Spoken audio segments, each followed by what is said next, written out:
에덴 동산에 신혼 살림을 차린 아담과 하와가 있었겠죠. 이 부부가 얼마나 금슬이 좋았는지 다른 동물들이 부러워할 정도로 참 친하게 사랑스럽게 잘 지냈습니다. 어느 날 밤 아담이 하와에게 하와의 출생 비밀을 알려줍니다. 하와, 그대 어떻게 태어났는지 아는가? 궁금해서 물어봅니다. 제가 어떻게 태어났어요? 하나님이 어느 날 나를 잠재우시고 내 갈비뼈 하나를 빼가지고 당신을 만들었다고. 네? 내가 당신의 갈비뼈라고요? 하와가 자기 출생의 비밀을 알게 됩니다. 그 다음 날부터 하와는 안절부절 못합니다. 아담이 어디 나갔다 오면은 항상 확인하는 게 있어요. 아담이 산책 갔다가 들어오면은 항상 아담의 갈비뼈 숫자를 세보기 시작했습니다. 또 다른 하와가 만들어졌는지. 네. 공지영 씨의 장편 소설 봉순이 언니라는 이 소설이 있는데 여기 이런 이야기가 나옵니다. 어느 마을에 이 종마가 아주 중요하잖아요. 이 종마를 키우는 할아버지가 있었고 그 손자가 있었는데 이 할아버지가 이 종마를 상당히 아꼈습니다. 이 손자도 역시 말을 아끼고 사랑하고 참 행복하게 살고 있었습니다. 어느 날 할아버지가 멀리 출타하시면서 이 손자에게 이 말을 맡기는 거예요. 할아버지 갔다 올 동안에 말을 잘 지켜야 된다. 이 종마니까 얼마나 비싸고 중요한 말인지 몰라. 소녀는 너무 기뻤습니다. 자기가 그렇게 사랑했고 좋아했던 그 말과 단둘이 있으니까 얼마나 행복했을까요? 뛸 듯이 기뻤다고 합니다. 그런데 이 밤이 됐는데 이 말이 그만 병이 난 겁니다. 밤새도록 진땀을 흘리고 말이 괴로워합니다.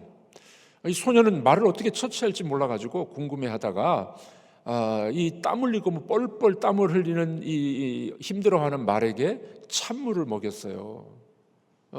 그런데 이 말이 병이 낫는 것이 아니라 점점 더 아픈 겁니다. 며칠 지나고 난 다음에 할아버지가 돌아오셨는데 이 말이 그만 많이 앓고 있다가 다리를 절게 됩니다. 여러분, 이 종마가 다리를 절게 된다. 이거는 이제 가치가 다 떨어진 거죠. 할아버지가 놀래가지고 물어봅니다. 아니, 이 말이 아플 때 찬물을 먹이면 안 된다는 걸 너 몰랐느냐? 이 손자가 말합니다. 할아버지, 제가 이 말을 얼마나 사랑했는데요. 얼마나 이 말을 자랑스러워했는지 아십니까? 잠시 후에 할아버지가 이런 이야기를 합니다. 얘야, 누군가를 사랑한다는 것은 어떻게 사랑하는지를 알아야 된단다. 여러분, 우리들도 그런 경우가 많이 있죠. 누군가를 사랑한다고 하는데 사랑의 표현이 잘못되는 경우가 있지 않습니까? 아담이 에덴 동산에 이제 집을 마련하고 살게 됩니다. 얼마나 행복했을까요? 아담이 하나님을 어떻게 사랑해야 되는지를 배워야 됐습니다. 누군가를 사랑한다는 것은 어떻게 사랑하는지를 알아야 되지 않겠습니까? 여러분, 우리가 알고 있듯이 에덴 동산은 그만 이 아담의 잘못으로 하나님을 잘못 사랑하는 연유로 신락원이 되어버렸어요. 낙원이 아니라 그만 낙원이 타락하게 됩니다. 원래 에덴 동산의 모습이 어떠했을까요?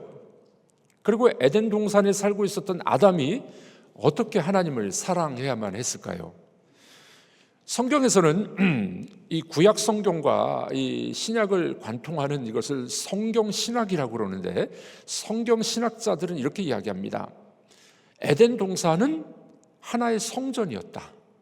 에덴 동산은 원형적인 성전이었다는 거예요.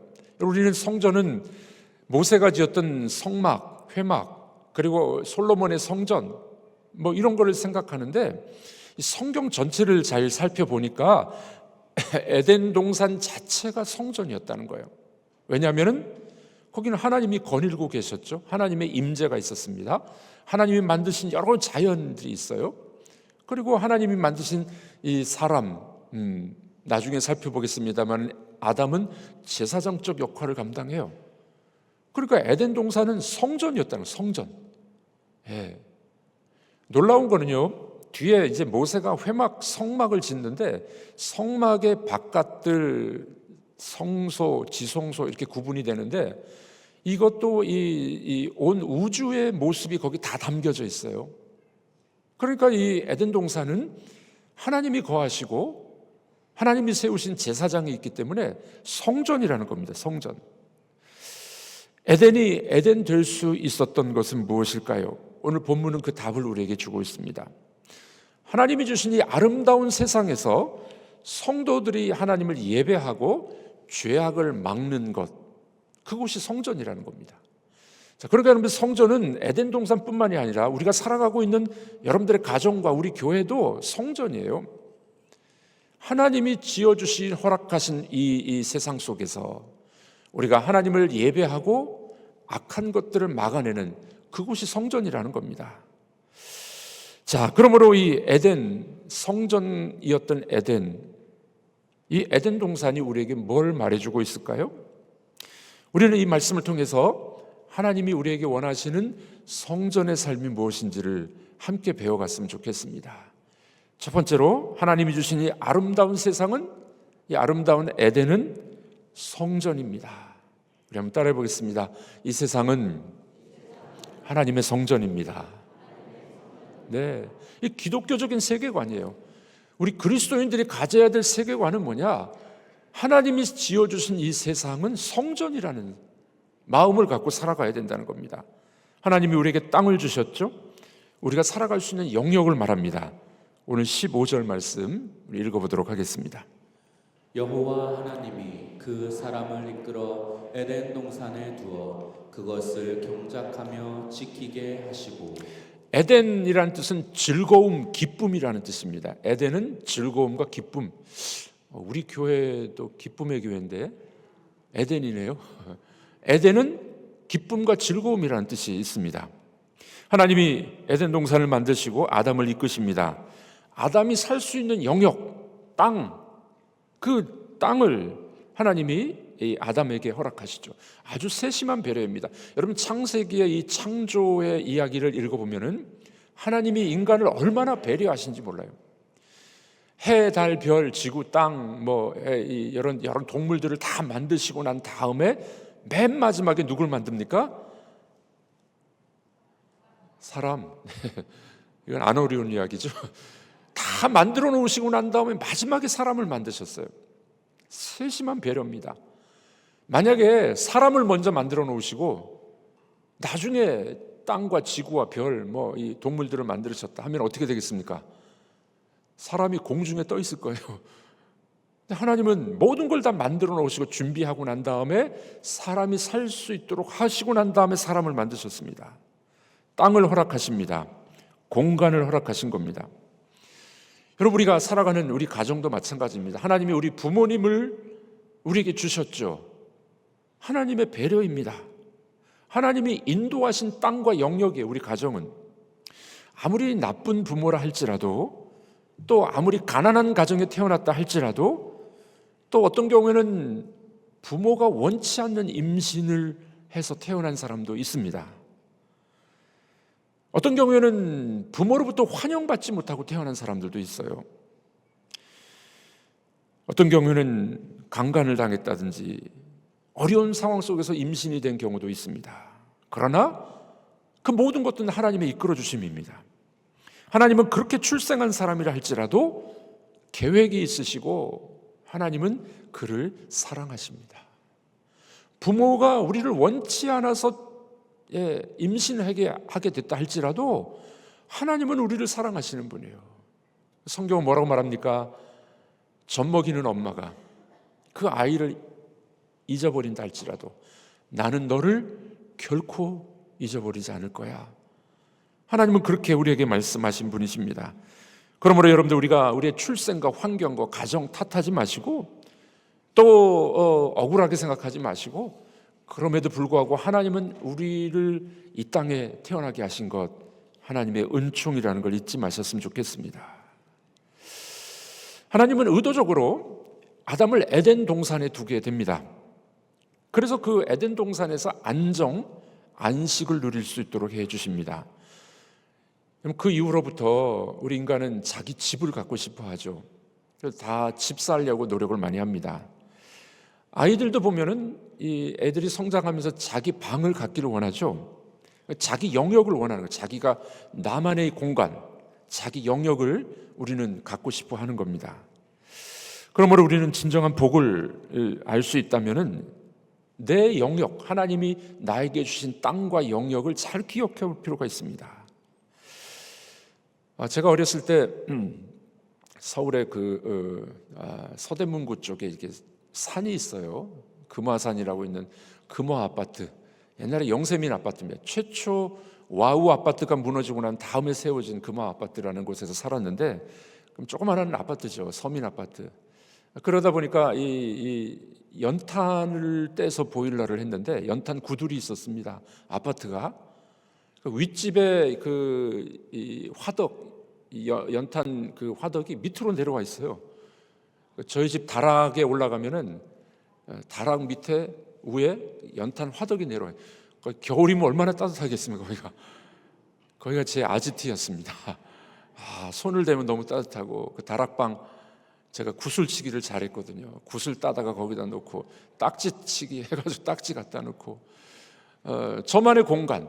옛날에 꼬마전구 기억나십니까? 꼬마전구 사다가 건전지를 연결하면 불이 환하게, 거기 저만의 공간. 아이들은 자기만의 공간이 있으면 너무 좋아하죠. 나만의 영역입니다.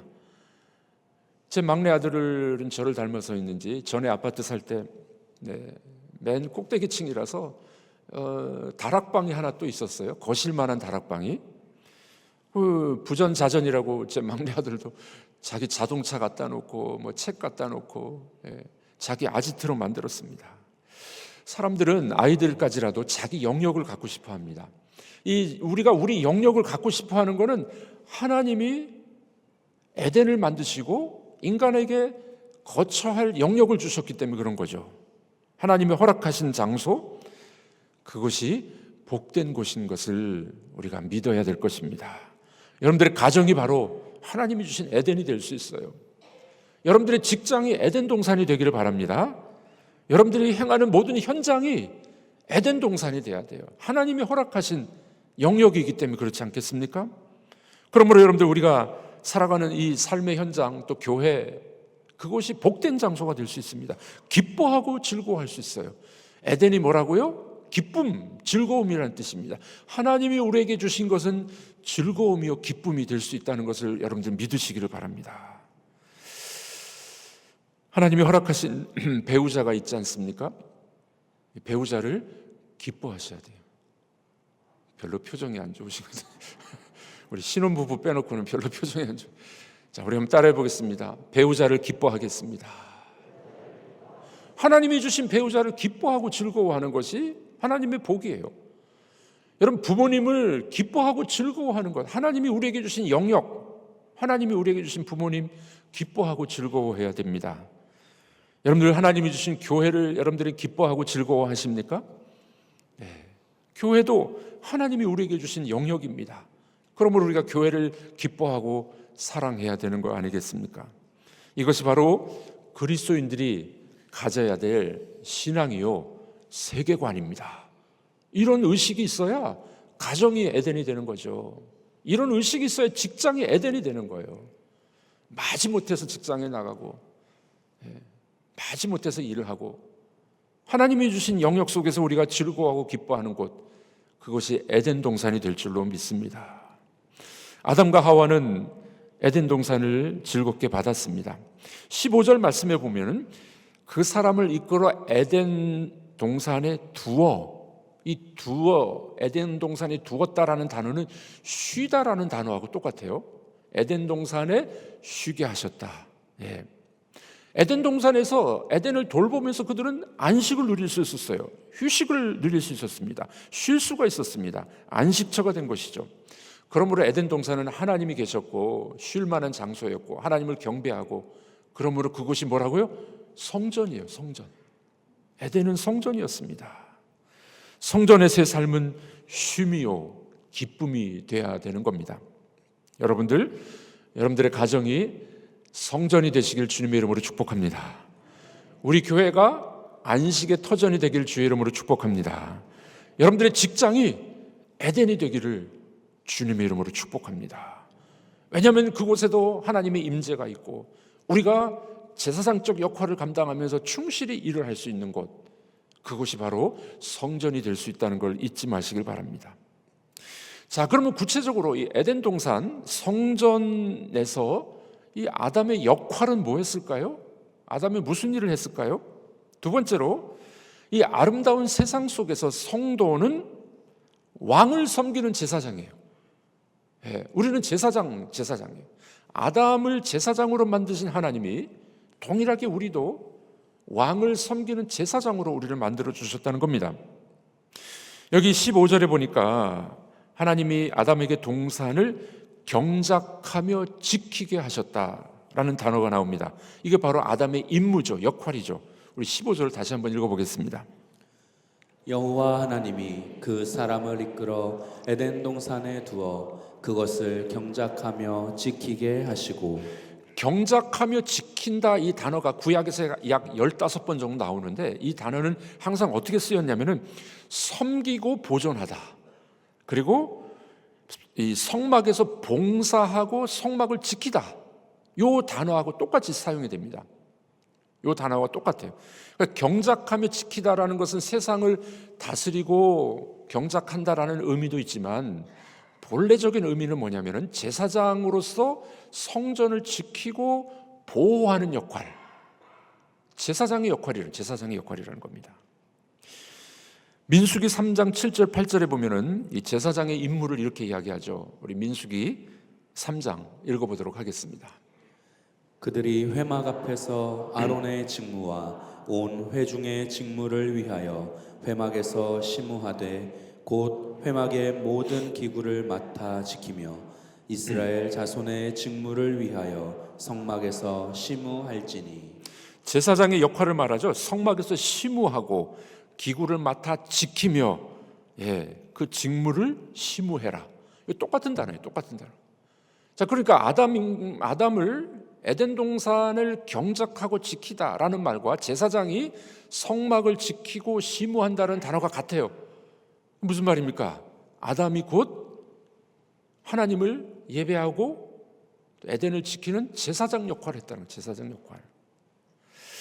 아담은 최초의 성전인 에덴에서 원형적인 제사장 역할을 감당했던 겁니다. 에덴을 지켰습니다. 에덴을 다스렸습니다. 하나님께 예배를 드렸습니다. 아담은 제사장 역할을 감당했다는 걸 보게 됩니다. 여러분, 타락하기 이전에는 이 다스리고 지키고 하나님을 경배한다는 이 직분이 하나였어요. 왕과 제사장의 역할이 하나였었습니다. 그런데 이제 타락 이후에 이게 나눠지게 되죠. 우리 베드로 전서에 보면은 왕 같은 제사장, 아까 우리 찬양도 부르셨는데 왕 같은 제사장이라고 했는데 이 번역은 조금 안 좋은 번역이고 더 정확한 번역은 왕 같은 제사장이 아니라 왕을 섬기는 제사장입니다. 왕 대신 하나님을 섬기는 제사장이라는 뜻이에요. 여러분, 우리는 하나님이 왕이시지 우리가 왕이 아니잖아요. 그래서 정확한 번역은 왕을 섬기는 제사장이에요. 자, 우리 한번 따라해 보겠습니다. 나는 하나님을 섬기는 제사장입니다. 하나님을 섬기는 제사장, 왕을 섬기는 제사장, 왕을 소유한 제사장. 그래서 우리는 제사장 공동체입니다. 마틴 루터가 종교 개혁을 하면서 이거를 이야기했잖아요. 로마 카톨릭은 제사장이 따로 있어요. 사제가 따로 있고 평신도 이렇게 나눴어요. 근데 그게 아니라고 이야기하죠. 여러분들은 다 만인 제사장입니다. 왕을 섬기는 다 제사장이라는 거예요. 목사만 제사장이 아니에요. 여러분들도 하나님을 섬기는 제사장 역할을 감당하는 거죠. 하나님을 예배하고 하나님 앞에 이 죄 용서함을 받고 제사장 역할이 그거잖아요. 또 믿지 않는 사람들을 주께로 인도하는 그 역할. 우리 모두는, 성도들은 왕을 섬기는 제사장이라는 겁니다. 아담이 바로 그 역할을 감당했던 거예요. 아담이. 우리는 왕이 아니라 왕 대신 주님을 소유한 제사장, 왕 대신 주님을 섬기는 제사장인 줄로 믿습니다. 그래서 사도 베드로가 이런 이야기를 했어요. 베드로전서 2장입니다. 우리 읽어보겠습니다. 족속이요 왕 같은 제사장들이요 거룩한 나라요 그의 소유가 된 백성이니 이는 너희를 어두운 데서 불러내어 그의 기이한 빛에 들어가게 하신 이의 아름다운 덕을 선포하게 하려 하심이라. 네, 하나님이 이 땅을 우리에게 주셨고 왕을 섬기는 제사장으로 우리에게 주셨다는 겁니다. 우리의 정체성, 내가 누구인지 얼마나 중요한 이야기가 되겠습니까? 철학자 쇼펜하우어라는 사람 들어보셨죠? 어느 날 공원 벤치에 앉아서 고민에 빠졌습니다. 철학자들은 항상 고민이 뭡니까? 내가 누구지? 내가 어디서 왔고 내가 어디로 가는가? 이 고민하는 게 철학자들의 이야기, 생각입니다. 저녁 늦게까지 공원 벤치에 앉아서 내가 누구지? 고민하고 있었습니다. 그때 공원 관리자가 오더니만 쇼펜하우어에게 물어보면 당신 누구요? 밤늦게까지 여기 앉아 있으니. 철학자가 대답을 합니다. 글쎄 말입니다. 내가 누군지 몰라가지고 지금 계속 고민하고 있습니다. 여러분들, 그 똑똑한 철학자들도 내가 누군지 몰라요. 자기가 누군지 몰라. 그래서 성경은 분명히 이야기합니다. 우리를 뭐라고 이야기합니까? 왕을 섬기는 제사장이야. 하나님의 자녀로서 왕을 섬기는 제사장이야. 분명하게 이야기합니다. 덴마크의 동화 작가 안데르센 아시죠? 안데르센. 그 작품 중에 미운 오리 새끼가 있습니다. 여러분 옛날에 들어보셨죠? 미운 오리 새끼. 이 오리 새끼들 중에서 한 놈이 좀 못생겼어요. 그리고 뭐 덩치도 크고 엄마를 졸졸 따라다니는데 이 다른 오리 새끼들하고 달라요. 이 오리 새끼 안에서 왕따를 당합니다. 너는 이렇게 밉게 생겼냐? 너는 왜 이렇게 생겼냐? 이 미운 오리 새끼가 왕따를 당해서 마음이 너무 상했어요. 어느 날 덩치가 많이 커졌습니다. 다른 오리보다 커진 거예요. 물가에 가서 자기를 보니까 자기는 오리가 아니라 백조네. 그래가지고 이 하늘을 창공을 날아가는 백조가 됐더라고. 여러분, 미운 오리 새끼는 자기가 누군지를 몰랐어요. 자기가 백조인데 오리처럼 살았다는 겁니다. 이 이야기가 우리에게 주는 교훈이 있지 않습니까? 우리 성도들에게도 신분의식이 중요합니다. 자기 정체성, 내가 누군가. 나는 왕을 섬기는 제사장이야. 하나님은 우리를 그렇게 만들어주신 줄로 믿으시길 바랍니다. 그러므로 여러분들은 너무 소중한 존재고 우리는 하나님을 섬기는 제사장 역할을 감당해야 될 줄로 믿습니다. 그러니 여러분들 자기를 학대하지 마십시오. 비관하지 마십시오. 어떤 사람은 막 죽으려고 그래요. 자살하려고 그래요. 내가 누군데? 나는 미운 오리 새끼가 아니라 백조예요, 백조. 여러분들, 우리 신앙생활하면서도 마찬가지 아니겠습니까? 성도인 내가 누구냐? 하나님이 나를 제사장으로 세워주신 신분의식을 바로 가져야 될 필요가 있습니다.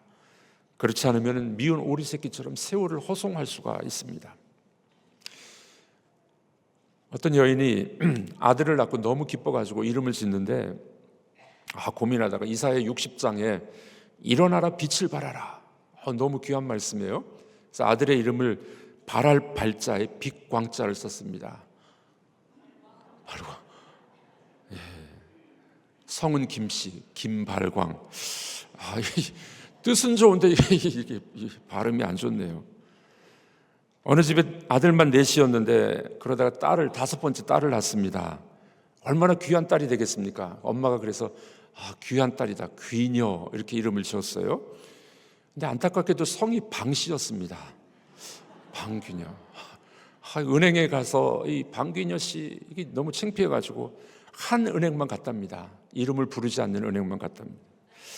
여러분, 자기 이름이 뭔가, 자기 정체성이 뭔가를 아는 것 대단히 중요한 일입니다. 오늘 성경은 아담을 어떻게 만드셨다고요? 왕을 섬기는 제사장으로. 우리 성도들을, 여러분들을 왕을 섬기는 제사장으로 만들어줬다고 이야기합니다. 거룩한 나라이며 그의 소유가 된 백성이다.